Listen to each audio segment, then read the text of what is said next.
السلام علیکم ورحمۃ اللہ۔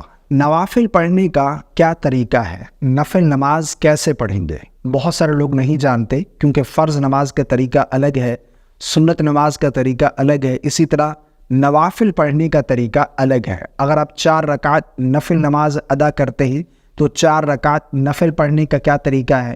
2 رکعت پڑھتے ہیں تو 2 رکعت پڑھنے کا کیا طریقہ ہے؟ آج کی اس ویڈیو میں آپ لوگوں کو نفل نماز پڑھنے کا بالکل آسان طریقہ، آسان الفاظ میں سمجھانے کی کوشش کروں گا، جسے جان کر آپ کو اور مجھے انشاءاللہ عز و جل بہت ہی زیادہ فائدہ حاصل ہوگا۔ دیکھیں، سب سے پہلے آپ نے نیت کرنی ہے۔ اگر آپ 2 رکعت نفل نماز ادا کر رہے ہیں تو 2 رکعت کی نیت کریں گے، 4 رکعت پڑھ رہے ہیں تو 4 رکعت کی نیت کریں گے۔ نیت کرنے کے بعد تکبیر تحریمہ کہہ کر نماز شروع کریں گے، اللہ اکبر کہتے ہوئے ہاتھ باندھ لیں گے۔ سب سے پہلے ثنا پڑھیں گے، سبحانک اللہم و بحمدک، مکمل ثنا پڑھیں گے۔ ثنا کمپلیٹ کرنے کے بعد تعوذ تسمیہ، پھر اس کے بعد سورہ فاتحہ پڑھیں گے۔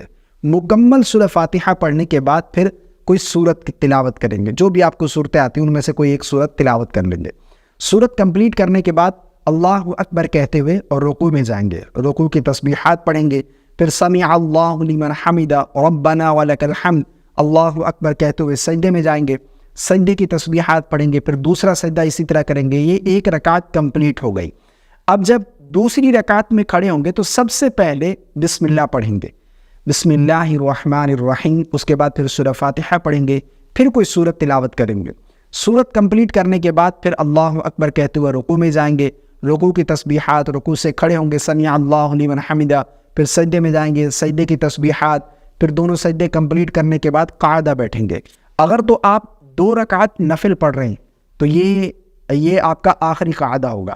اس میں آپ تشہد، درود اور دعا پڑھ کر دائیں بائیں سلام پھیر دیں گے۔ لیکن اگر آپ 4 رکعت نفل نماز ادا کر رہے ہیں تو اس میں جب آپ تشہد، درود اور دعا پڑھ لیں گے تو اس کے بعد پھر اللہ اکبر کہتے ہوئے تیسری رکعت کے لیے کھڑے ہو جائیں گے۔ اس میں بعض لوگ غلطی کرتے ہیں کہ جب دوسری رکعت میں یعنی نفل پڑھتے ہیں 4 رکعت تو دوسری رکعت میں قاعدہ جب بیٹھتے ہیں تو اس میں تشہد پڑھنے کے بعد تیسری رکعت کے لیے کھڑے ہو جاتے ہیں۔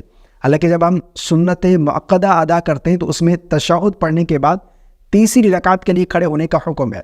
لیکن نوافل میں جب آپ 4 رکعت نفل نماز ادا کر رہے ہوں تو اس میں دوسری رکعت میں جب قاعدہ بیٹھیں گے تو تشہد، درود اور دعا پڑھ کر پھر تیسری رکعت کے لیے کھڑے ہوں گے۔ اب جب تیسری رکعت میں کھڑے ہوں گے تو پھر دوبارہ سے ثنا پڑھیں گے، جس طرح ہم نے پہلی رکعت میں ثنا پڑھی تھی، ثنا پڑھیں گے، اس کے بعد پھر تعوذ، پھر تسمیہ، پھر سورہ فاتحہ، پھر کوئی سورت ملائیں گے، رکوع کریں گے، رکوع کی تسبیحات، رکوع سے کھڑے ہوں گے، پھر سجدے میں جائیں گے، دونوں سجدے کمپلیٹ کریں گے۔ اس کے بعد پھر چوتھی رکعت میں کھڑے ہوں گے تو سب سے پہلے بسم اللہ، پھر سورہ فاتحہ، پھر کوئی سورت ملائیں گے، رکوع کریں گے، رکوع کی تسبیحات، رکوع سے کھڑے ہوں گے، سمع اللہ لمن حمدہ ربنا ولک الحمد، اللہ اکبر کہتے ہوئے سجدے میں جائیں گے، سجدے کی تسبیحات، دونوں سجدے کمپلیٹ کرنے کے بعد قاعدہ بیٹھیں گے۔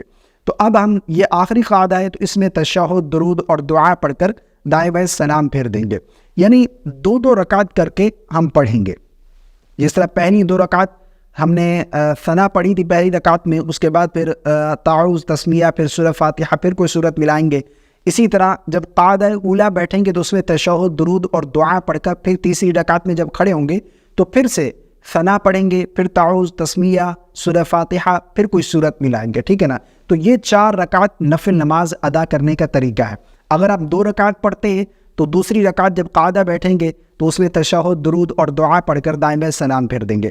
اب نفل نماز چاہے آپ کوئی بھی ادا کر رہے ہوں، چاہے وہ تہجد کے نوافل ہوں، اشراق کے نوافل ہوں، چاشت کے نوافل ہوں، اوابین کے نوافل ہوں، شکرانے کے نوافل ہوں، کوئی بھی آپ نفل نماز اگر ادا کرتے ہیں 2 رکعت تو پڑھنے کا طریقہ سیم ہے، جسٹ نیت کا فرق ہے۔ اگر آپ تہجد کے نوافل ادا کر رہے ہیں تو تہجد کی نیت کریں گے، اشراق کے نوافل پڑھ رہے ہیں تو اشراق کی نیت کریں گے، چاشت کے نوافل پڑھ رہے ہیں تو چاشت کی نیت، اوابین کے نوافل پڑھ رہے ہیں تو اوابین کی نیت، شکرانے کے نوافل پڑھ رہے ہیں تو اس میں شکرانے کے نوافل کی نیت کریں گے۔ تو یہ نوافل پڑھنے کا بالکل آسان طریقہ تھا جو میں نے آپ لوگوں کے ساتھ شیئر کیا۔ مجھے امید ہے آپ کو میری باتیں سمجھ آ گئی ہوں گی۔ اگر آپ کے مائنڈ میں کوئی سوال ہے تو آپ کامنٹ ضرور کیجیے گا، انشاءاللہ عز و جل آپ کے سوال کا آپ کو ضرور جواب دیا جائے گا۔ مجھے امید ہے آپ کو میری باتیں سمجھ آ گئی ہوں گی۔ السلام علیکم ورحمۃ اللہ۔